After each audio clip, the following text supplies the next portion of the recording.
From the beginning, the problem of man was never primarily what he did in the garden. The problem of man was what he became after the fall.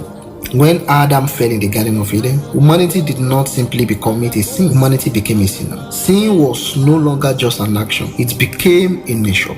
Yes, Romans chapter 5 verse 12 says, therefore, just as sin came into the world through one man, and death through sin, and so death spread to all men because all have sinned. So humanity inherited this corrupted nature by birth, not by effort, not by anything.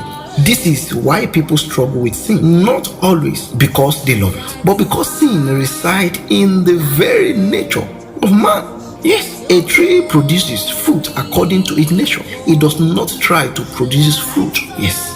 Likewise, woman produces sin because it flows naturally from the fallen nature that they inherited from Adam. And that is why rules, punishment, education, or moral training cannot face humanity. Ben cannot face humanity. Behavior modification is not salvation. You can train a sinner to behave outwardly, but you cannot make a sinner righteous inwardly. The problem is deeper than action. It is embedded in our very nature. Galatians 3 verse 10. For as many of the works of the law are under curse, for it is written, cursed is anyone who does not continue to do all things written in the book of the law. So the law was given to expose what humanity could not face on its own. Yes, God introduced law to show man is conditioned. For by the works of the law shall no flesh be justified in his sight. For through the law comes the knowledge of sin. Romans chapter 3 verse 20. Through the law comes the knowledge of sin. So the law was not intended to save. The law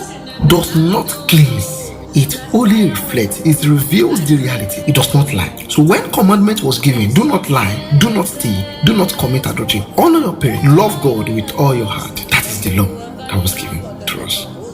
It revealed the reality. Yes. But as many as people attempted to obey this law, they discover resistance inside themselves. Apostle Paul said, he said, I want to do good, but I find myself doing bad. He said, there is another law that is living in me. The law is spiritual, man is carnal. The law is perfect, man is imperfect. Its purpose was to show that no one could save themselves. Now we know that whatsoever the law saith, it saith it unto them that are under the law, so that every mouth may be silent and the world may be held accountable before God. That's what the scripture says in the book of Romans chapter 3 verse 19. God revealed this prophetic truth about salvation in the wilderness with the Israelites and the serpent. In the book of Numbers chapter 21 from verse 6 downward, they sin, complain and rebel, and God